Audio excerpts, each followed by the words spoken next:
Hey, good Saturday morning. Hope you're enjoying your weekend.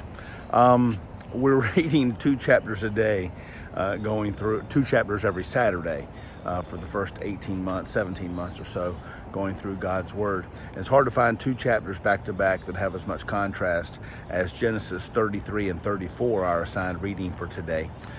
In Genesis 33, we have the long-awaited reunion of Jacob and Esau. Esau accepts the gifts reluctantly that Jacob has sent on ahead, and the brothers embrace, and there's fondness there, and clear forgiveness after Jacob's trickery and deception when the boys were much younger.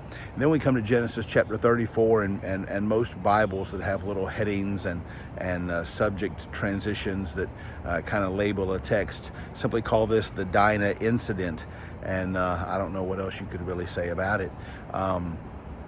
Jacob has all these boys. The text only mentions a daughter named Dinah, and Dinah goes into the community to see how the other ladies are living, and while there, a Canaanite prince takes advantage of her. He rapes her, and but after that expresses his love for her and his desire to marry her.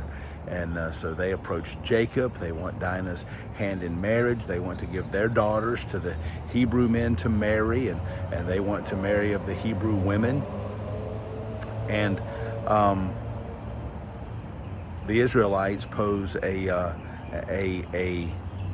plan to go forward, that if all of your men will be circumcised as we are, then we can have an alliance, we can have a relationship. And then once all of these men are circumcised as adults, a very painful, a very difficult surgery, a recovery of at least several days, while these men are greatly handicapped and vulnerable.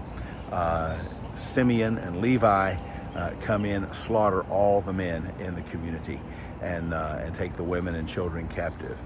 I've got a couple of shirts from the Godfather movie. I wore one yesterday. And in one scene, someone approaches the Godfather and wants revenge from the Godfather for an assault against his daughter. And the Godfather points out, well, to take a life for an assault, that isn't fair, that isn't justice.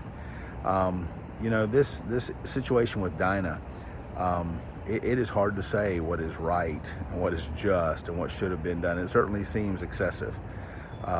In the same vein, when we get to the Hebrew law, there were times when punishments for crimes like adultery, even like rebellion, may seem rather excessive to us. I meant to say this last week when I preached on the situation of Sodom and Gomorrah. Some have ignorantly and arrogantly said, well, if God doesn't judge America, he'll owe Sodom and Gomorrah an apology. No, listen, God never owes anyone an apology for anything that he does. He is just. We are not. And I certainly don't know that Simeon and Levi were acting justly, but they were, if you look at the last verse, verse 34, they were simply defending the honor of their sister. But anyway, enjoy the reading of the text. I guess I didn't mean to give it all away to you as we talked about it, but enjoy the reading of the text. Let God speak to you through his word. And over the next several days, I'm going to do my best to post to Facebook. I don't know that I'll be able to post to YouTube.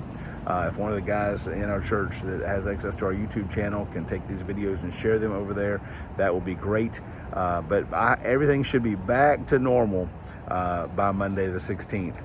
But hopefully you can find me on YouTube. Maybe my wife's Facebook page is where those will be. But I'll do my best to share a video each day, and I hope that you'll have a blessed coming several days, as I plan to as well. And thanks for watching our video today. God bless you.